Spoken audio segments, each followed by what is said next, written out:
Good morning, everyone, and thank you for being here.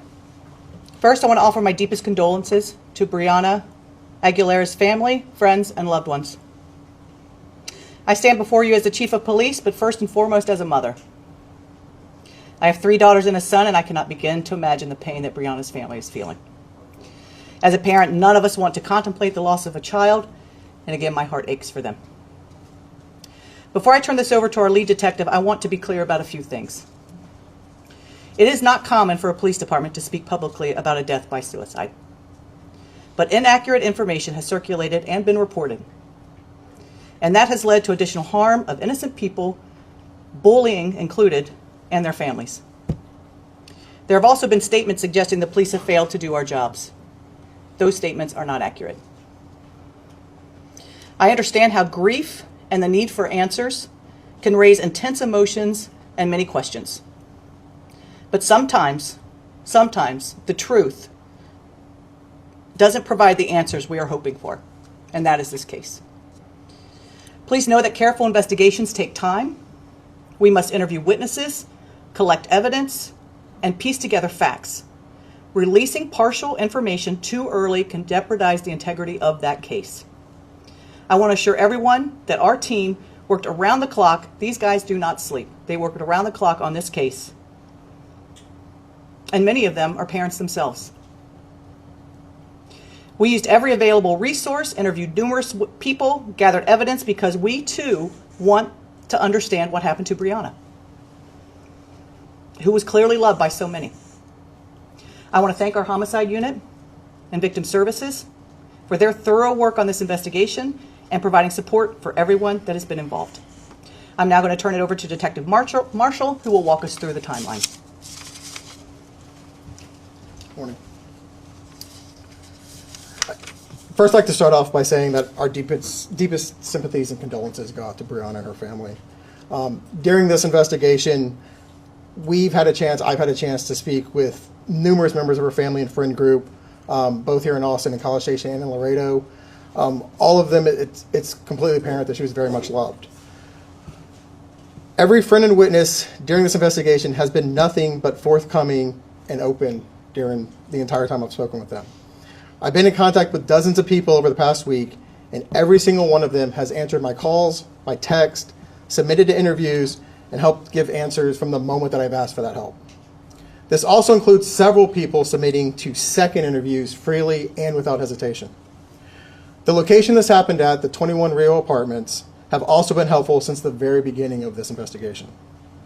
They've allowed us around-the-clock access to the apartment which Brianna was last seen at, as well as access to their internal camera system, which has been very beneficial in establishing a timeline of that evening's events. On Saturday, November 29th, at approximately 12:46 a.m., the Austin police officers responded to a call of a deceased person located at 2101 Rio Grande Street. The decedent, later identified as Brianna Aguilera, was located on the ground with trauma consistent to having fallen from a higher floor. Brianna was pronounced deceased at 12:56 a.m. I, along with crime scene specialists, responded to process the scene and interview witnesses. A witness informed officers that they had heard a sound of a thud and then observed a female on the ground. Initially, it was unknown who the decedent was and on what floor she had fallen. The medical examiner arrived on scene, and the body was taken to the medical examiner's office, where she was later positively identified. In the meantime, I was able to contact one of the employees at the 21 Rio Apartments at approximately 6 a.m. that same morning. The staff at 21 Rio were cooperative throughout this entire investigation. By approximately 10 a.m., we were able to access the camera's system inside the apartment complex, which shows us the hallway areas. It was found that Brianna had arrived at the apartment complex just after 11 p.m. on Friday, November 28th, and that she went into a specific apartment on the 17th floor. Video surveillance has confirmed that a large group of friends left that same apartment at 12:30 a.m. on November 29th, leaving just Brianna and 3 other girls in the apartment. Now on Saturday, November 29th, at approximately 12:54 p.m., I, along with patrol officers, made contact with the residents of that specific apartment that Brianna had been observed going into. The residents informed me that they were trying to report that their friend Brianna was missing. I was able later to confirm they had in fact placed a 911 call at 12:14 p.m. earlier that afternoon to report their friend Brianna was missing.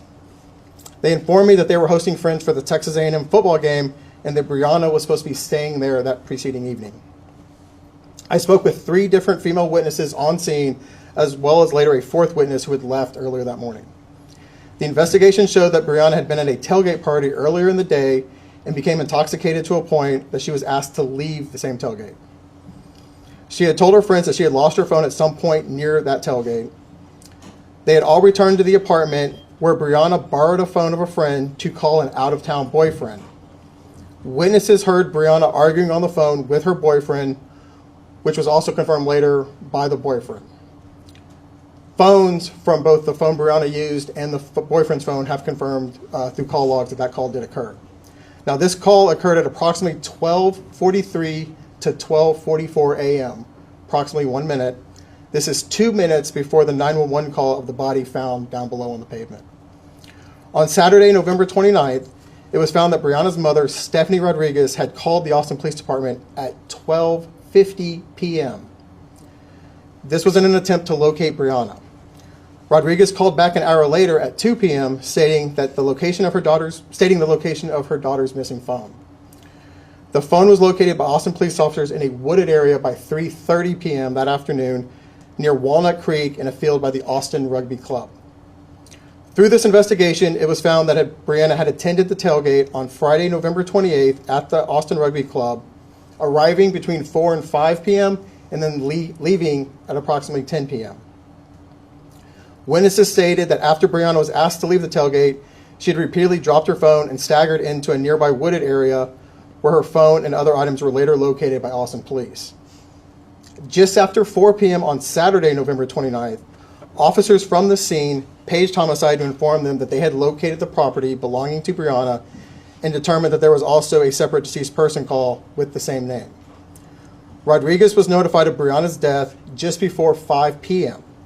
Brianna's phone was placed with the rest of her property still on the 17th floor of the apartment for her family to later receive. On Monday, December 1st, the mother and father of Brianna met with victim services and those of us in the homicide office at police headquarters. There, Rodriguez turned over Brianna's phone and gave it back to us. A further review of Brianna's phone shows a deleted digital suicide note dated Tuesday, November 25th of this year, which was written to specific people in her life. From the moment this call originated up until now, between all of the witness statements, all of the video evidence, and all of the digital evidence collected, at no time did any evidence point to this being anything of a criminal nature. Rather, our investigation has revealed that unfortunately Brianna had made suicidal comments previously to friends back in October of this year. This continued through the evening of her death with some self-harming actions earlier in the evening and a text message to another friend indicating the thought of suicide. We recognize that hearing news like this can be difficult and may affect members of the community in very personal ways.